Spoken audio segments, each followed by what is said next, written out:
When you think about even infants learning to speak a language, right? I mean, infants who are learning to speak a language have a very clear goal, that they have an idea in their head that they want to communicate to other people. That right now, before they learn a language, they're restricted to grunts and sounds and giggles and cries. But of course, what children quickly learn is that they can actually tell somebody what they're thinking or what they want or what they'd like to see happen in a way that makes interacting with other people much more effective. And that goal drives all of the efforts and energies that are mustered to make that goal come to fruition.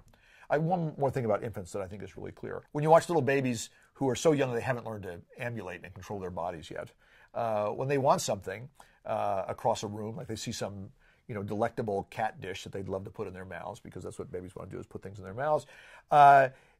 Initially, they'll just move their limbs in some undirected way because they don't know what controls what, and so things just move in an undirected way, and it's very frustrating, and they cry and get fussy because they want that cat dish across the room, right?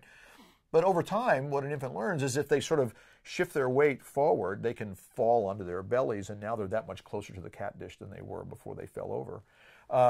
And if they start moving with their bellies on the floor, they'll start to learn that, well, if they move their arms in a certain way, they'll actually scoot along the floor even closer to that enticing cat dish across the floor.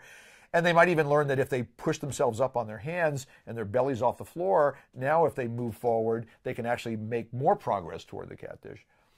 So what we don't provide in our efforts to sort of obviate error on the part of a learner, we don't set up solvable problems that then they get to muddle with in a way that teaches them something through the errors that they make. Somebody can play two notes on an instrument.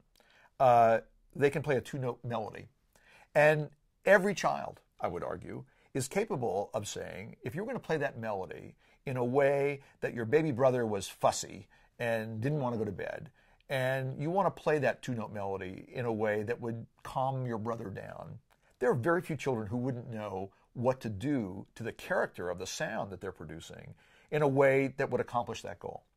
And if you told the same kid, now I want you to play that same two-note melody in a way that would scare your dog, they would also have ideas about what to do physically to create a sound that would accomplish that goal. But the important thing I want to emphasize in all of this is that all of those mechanical things that someone is either figuring out on their own or being helped by their teacher to figure out what to do are focused toward accomplishing a goal.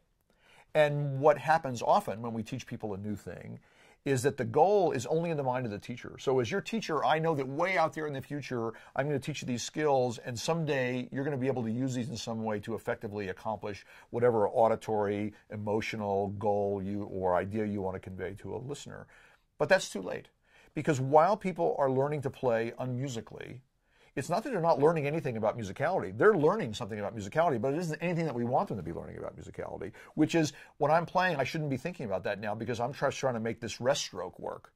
But even when you're playing very simple things, you're playing scales, you're playing very simple patterns, all of those should be played beautifully and musically. Every great instrumentalist and vocalist knows that even when I'm warming up, where many young players have their brains in neutral, I'm actually not in neutral. I'm actually thinking about making all the sounds that I'm making beautiful.